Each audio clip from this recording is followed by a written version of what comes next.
Bengal Renaissance নিয়ে আজকে কয়েকটা কথা বলবো।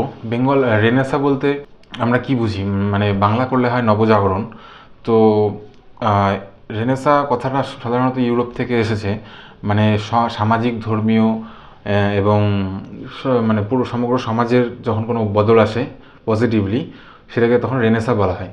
তো ইতিহাসে তোমরা বিভিন্ন চ্যাপ্টারে পড়েছো রেনেসা সম্পর্কে। মূলত ফরাসি বিপ্লব বা ফ্রেঞ্চ রিভলিউশন, এই জায়গাগুলোতে রেনেসার ব্যাপারটা প্রথম দিকে শুরু হয়। কিন্তু ভারতবর্ষেও 1800 শতকে 1900 শতকের দিকে স্বাধীনতার প্রাক্কালে কিন্তু এই নবজাগরণের ঘটনাগুলো ঘটেছিল, যা আমাদের ভারতবর্ষের স্বাধীনতাকে ত্বরান্বিত করেছিল এবং আমাদের বর্তমান স্বাধীন ভারতের যে রূপরেখা বা অগ্রগতির যে কাঠামোটা, সেটা কিন্তু এই রেনেসার সময়কাল থেকেই ফিক্সড হয়েছিল, বা আমরা চিন্তাভাবনাটা আমাদের সেই সময়কালেরই। তো হঠাৎ কেন রেনেসা সম্পর্কে কথা বলতে গেলাম?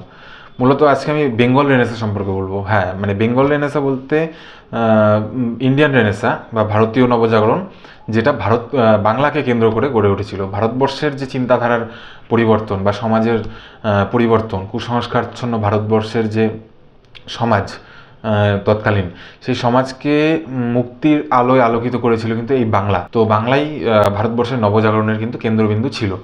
তো রেনেসা নিয়ে কথা বলবো তার কারণ, এই রেনেসার যে প্রাণ পুরুষ বা শুরুর দিকের যে কিছুজন ছিল, তার মধ্যে হেনরি লুই ভিভিয়ান ডিরোজিও নামে একজন, এর থেকে আমি খুব গভীরভাবে অনুপ্রাণিত হই।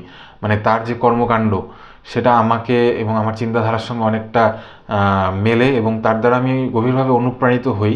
সেই অনুপ্রেরণা থেকেই এই চ্যানেলটা খোলা। তো আস্তে আস্তে বলবো, ডিরোজিও ছিল বাংলার নবজাগরণের প্রাণপুরুষ, বা তার হাত ধরেই বেঙ্গল রেনেসার যে এই মুক্তচিন্তার, বাঙালির মধ্যে যে মুক্তচিন্তার সূচনা, সেটা কিন্তু ডিরোজিওর হাত ধরেই সূচনা হয়।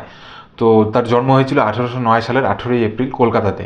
তিনি একজন পর্তুগিজ বংশোদ্ভূত ভারতীয় ছিল। তার মানে তার বাবা পর্তুগিজ এবং মা ভারতীয়। তো সেই সূত্রে পর্তুগিজ বংশোদ্ভূত ভারতীয়। 17 বছর বয়সে তিনি হিন্দু কলেজের প্রফেসর হন। তার মানে তিনি বাই প্রফেশন, মানে পেশাগতভাবে তিনি কলেজের প্রফেসর শিক্ষক ছিলেন। তো যুক্তিবাদ নিয়ে সামাজিক এবং ধর্মীয় সংস্কার নিয়ে তার কাজের ক্ষেত্র ছিল। এবং এখানে তিনি মূলত অন্ধবিশ্বাস, ভারতীয় সমাজের যে অন্ধবিশ্বাস, কুসংস্কার এবং ধর্মীয় গোঁড়ামি ইত্যাদির বিরুদ্ধে সংগ্রাম করেছিলেন। এবং তার মূল এই যে ভারতবর্ষের তৎকালীন কুসংস্কারাচ্ছিন্ন জরাজীর্ণ সমাজ এবং একে অপরের প্রতি যে হীন ভাবনা, নারীদের প্রতি যে নীচ মানসিকতা, এই জায়গার এই সমস্ত মানসিকতার পরিবর্তে তিনি বিজ্ঞানের অগ্রগতি চেয়েছিলেন। এবং বাঙালির যে বিজ্ঞান মনস্কতা বর্তমান যুগেও যেটা দেখা যায়, সেটা কিন্তু ডিরোজিওর এই থেকেই সূচনা হয়েছিল। মানে মানে প্রাথমিকভাবে ওই বেসটা কিন্তু ডিরোজিওরই তৈরি করে দেওয়া। বাঙালিকে বলতে গেলে ডিরোজিওই বাঙালিকে তৈরি করেছে। তো তার যে কাজ ছিল সেই হিন্দু কলেজের শিক্ষকতা, সেখানে তিনি ছাত্রদের নিয়ে একটা দল গঠন করেছিলেন। তোমরা সবাই জানো যারা ছাত্রছাত্রী, ইয়াং বেঙ্গল নামে দল, নব্যবঙ্গ। সেই দলের কি কাজ ছিল? সেই দলের কাজ ছিল বিভিন্ন জায়গায় ঘুরে ঘুরে মুক্ত চিন্তার আদর্শ এবং ধর্মীয় কুসংস্কারের বিরুদ্ধে প্রচার করা, এবং আমাদের যে বিজ্ঞানের বিজ্ঞানের দ্বারা বিভিন্ন প্রাকৃতিক ঘটনাবলীর ব্যাখ্যা করা। যেমন তো সেই সমাজে সূর্যগ্রহণ, চন্দ্রগ্রহণ ইত্যাদি বিভিন্ন জিনিসপত্র নিয়ে কিন্তু ধর্মীয় কুসংস্কার ছিল। তো এগুলোর বৈজ্ঞানিক ব্যাখ্যা প্রচার করা ছিল কাজ তাদের। এছাড়াও এদের মানে অনেকে ক্রিটিসাইজ করে যে এরা র্যাডিক্যাল একটা দল ছিল। র্যাডিক্যাল বলতে খুব উগ্রবাদী, উগ্র বলতে পজিটিভলি বলতে গেলে এরা কোনো ধ্বংসাত্মক কাজ করতো না। কিন্তু অনেকে বলেন এরা নাকি যে সমস্ত জায়গায় মন্দিরে গিয়ে মূর্তি ধ্বংস করতো, মানে মূর্তি ভেঙে ফেলতো এবং পূজা অর্চনার স্থানে গিয়ে পণ্ড করতো, সেই সমস্ত কর্মকাণ্ড, এগুলো যদি হয়তো বা সত্যি না বা সত্যি হতেও পারে, কিন্তু এগুলো এরা করতো সমাজে মূর্তি পূজার বিরোধিতা করে, এবং মানে বিজ্ঞানের অগ্রগতি এবং যুক্তিবাদী র্যাশনালিটির সাপোর্টে এবং মানুষকে বোঝানোর জন্য, এই পথে আনার জন্য, মানে ঠিক করার জন্য তারা কিন্তু এই সমস্ত কাজ করতো। তো এই ইয়াং বেঙ্গল দলের কয়েকজন ছাত্র, উল্লেখযোগ্য ছাত্রের মধ্যে রাধানাথ সিকদার পরে, যিনি একজন বিখ্যাত ব্যক্তিত্ব, গণিতবিদ ছিলেন এবং পরবর্তী জীবনে তিনি পরিমাপক হয়েছিলেন, মানে মাপঝোঁক করা ভূগোলবিদ। তো ওনার নাম হয়তো তোমরা কেউ কেউ জেনে থাকবে যে মাউন্ট এভারেস্টের যে প্রথম উচ্চতা মাপা হয়, সেই কাজে কিন্তু রাধানাথ সিকদারের অবদান রয়েছে। মাউন্ট এভারেস্টের উচ্চতা তোমরা জানো 8,848 মিটার, সেটা প্রথম মাপার ক্ষেত্রে রাধানাথ সিকদার অবদান রাখেন। তিনি ডিরোজিওর ছাত্র ছিলেন এবং ইয়াং বেঙ্গল দলের একজন সক্রিয় সদস্য। তারপরে ছিলেন কৃষ্ণমোহন বন্দ্যোপাধ্যায়, যিনি লেখক এবং সমাজ সংস্কারক। প্যারীচন্দ্র মিত্র, যিনি হুতম প্যাঁচা নামে ছদ্মনামে তিনি লিখতেন এবং সেই তার রচনাতে তৎকালীন বাঙালি সমাজের যে কুপ্রথা, গোঁড়ামি ইত্যাদির সমালোচনা করে কিন্তু তিনি লেখালেখি করতেন। প্যারীচাঁদ মিত্র বা প্যারীচন্দ্র মিত্র। রসিককৃষ্ণ মল্লিক, দক্ষিণারঞ্জন মুখোপাধ্যায়, রামতনু লাহিড়ী ইত্যাদি বিখ্যাত ব্যক্তিত্ব ছাড়াও অন্যান্য আরও প্রচুর হিন্দু কলেজের তৎকালীন যে যারা মেধাবী ছাত্র, তারা কিন্তু ডিরোজিওর এই ইয়াং বেঙ্গল দলে ছিল এবং তারা সায়েন্টিফিক টেম্পারামেন্ট বৃদ্ধির জন্য সমাজের বিভিন্ন জায়গায় গিয়ে সভা সমিতি আয়োজন করে এবং মানুষকে বুঝিয়ে তারা কিন্তু এই নবজাগরণের যে জাগরণটা তারা মানুষের মধ্যে সঞ্চার করার চেষ্টা করেছিলেন।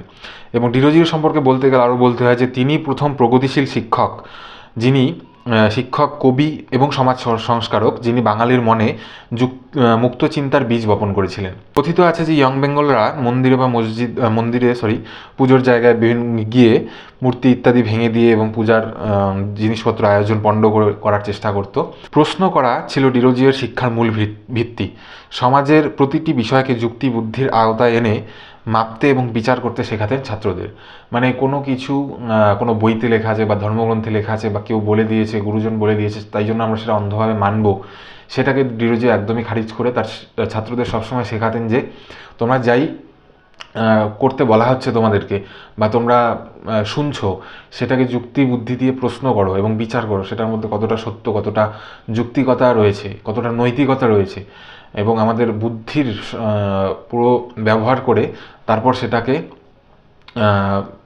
গ্রহণ করব কি বর্জন করব সেটা বিচার করতে কিন্তু ডিরোজিও শেখাতেন। এবং এই ডিরোজিওর তার বিভিন্ন রচনাও রয়েছে।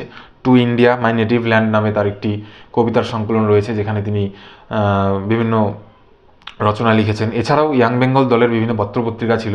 সেই সময় তো টিভি, রেডিও বা ইন্টারনেট ছিল না, তো তাদের এই চিন্তাভাবনাগুলোকে প্রচার করার মাধ্যম ছিল পত্রপত্রিকা। তো the Parthenon, the Hindu Pioneer, the Enquirer ইত্যাদি ছিল ইয়াং বেঙ্গল দলের কিন্তু পত্রপত্রিকা। তো এই পত্রপত্রিকাগুলোর মাধ্যমেই এই নবজাগরণের যে মুক্ত চিন্তার বিষয়গুলো নিয়ে বিভিন্ন প্রবন্ধ লেখা, বিভিন্ন খবর এবং প্রেরণামূলক ঘটনা ইত্যাদি কিন্তু তারা লিখত এবং প্রচার করত। এবং এই কাজগুলো ডিরোজিও কিন্তু বাংলাতে কেন্দ্র করেই করেছিলেন। হিন্দু কলেজের প্রফেসর ছিলেন, তো বাঙালি ছিল তার সমস্ত ছাত্রছাত্রীরা। এই জন্যই বাংলায় যে ইন্ডিয়ান রেনেসা বা ভারতীয় নবজাগরণকে কিন্তু বাংলার নবজাগরণ বললেও ভুল হয় না। ইউরোপের যে নবজাগরণ ঘটেছিল সেই নবজাগরণটা ভারতবর্ষে বাংলার থেকেই শুরু হয়েছিল। বাঙালিরাই প্রথম মুক্ত চিন্তা এবং বৈজ্ঞানিক যে চিন্তাভাবনা, সায়েন্টিফিক অ্যাপ্রোচ নিয়ে চিন্তাভাবনা কিন্তু করতে শুরু করেন। এবং আজও দেখতে গেলে দেখা যায় ভারতবর্ষের সবচেয়ে মুক্ত মনা এবং আধুনিক মনা কিন্তু নাগরিকরা কিন্তু বাঙালি। তো এর সূচনা হয় ডিরোজিওর হাত ধরেই। তো এই জন্য ডিরোজিওকে বলা যেতে পারে বাংলার নবজাগরণের পথিকৃৎ। যদিও আধুনিক ভারতের জনক রাজা রামমোহন রায়কে বলা যায়, নবজাগরণের জনক ডিরোজিওকে বলা যেতেই পারে, কোনো ভুল হবে না। তো এবার ডিরোজিওর থেকে আমি গভীরভাবে প্রভাবিত, এটা আগেই বললাম। তো এই যে বিভিন্ন পত্রপত্রিকার দ্বারা ডিরোজিও তার চিন্তাভাবনার প্রসার করত, আমার এই চ্যানেলের উদ্দেশ্য অনেকটা সেই রকমই। এই মুক্ত চিন্তাভাবনা প্রচার এবং প্রসার করা বর্তমানে অনেকটা সহজ। তো ইন্টারনেটের মাধ্যমে, এই চ্যানেলের মাধ্যমেই এটা করার জন্যই আমি এই চ্যানেলটা খুলেছি। তো এবার প্রশ্ন আসতে পারে যে নবজাগরণের কি দরকার বর্তমান একবিংশ শতাব্দীতেও আছে? আমি বলবো নবজাগরণের দরকার এখনও আছে, এবং নবজাগরণ ভারতবর্ষের স্বাধীনতা পাওয়ার সাথে সাথেই শেষ হয়ে যায়নি। 1947 কিন্তু আমাদের জাগরণ শেষ হয়নি। যদি শেষ হয়ে যেত তাহলে আজকে ভারতবর্ষ আরও অনেকটাই অগ্রগতি করতো এবং উন্নত দেশের তালিকায় ভারতবর্ষ আসতো, সেটা যেহেতু আসেনি, তার মানে এখনও বুঝতে হবে যে ভারতবর্ষের অনেক লুপহোলস থেকে গেছে। সেই নবজাগরণের ধারা অব্যাহত রাখাটা এখনও প্রয়োজন। কিন্তু বর্তমান সমাজে আমরা দেখতে পাচ্ছি যে বিগত গত দশক থেকে 5-10 বছর থেকে রাজনৈতিক যে পট পরিবর্তন হয়, সেই সময় থেকে আমরা দেখতে পাচ্ছি যে ধর্মীয় কুসংস্কারচ্ছন্ন ভাবটা সমাজকে আরও বেশি করে আঁকড়ে ধরার চেষ্টা করছে, এবং তাতে অনেকটা রাজনৈতিক মদতও আছে বা থাকার সম্ভাবনাই প্রবল। স্বাধীনতার পর বিভিন্ন প্রধানমন্ত্রীর সময় ভারতবর্ষকে তারা যথেষ্টই চেষ্টা করেছিল যে সায়েন্টিফিক টেম্পারামেন্ট বৃদ্ধি করা, এমনকি আমাদের সংবিধানেও, কনস্টিটিউশনেও আছে যে ভারতবাসীর মনে বৈজ্ঞানিক চেতনার উন্মেষ ঘটানো হচ্ছে আমাদের একটা কর্তব্য, রাষ্ট্রের কর্তব্য, এবং এই নিয়ে বিভিন্ন সরকার চেষ্টাও করেছে। কিন্তু গত দশকের যে রাজনৈতিক পরিবর্তনের ধারা, তাতে আমরা দেখতে পাচ্ছি যে আমাদের কুসংস্কারাচ্ছন্ন মনোভাবটা ইন্টারনেটের মাধ্যমে আরও ছড়ানো হচ্ছে।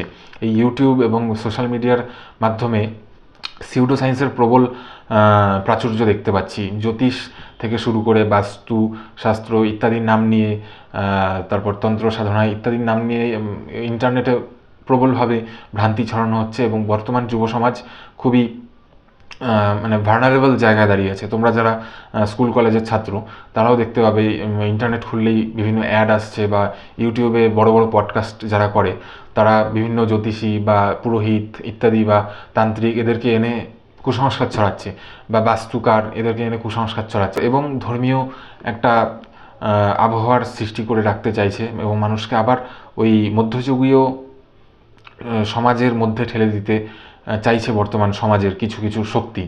তো এই পরিপ্রেক্ষিতেই আমার মনে হলো যে ডিরোজিওর হয়তো এই সমাজে আবার দরকার ছিল।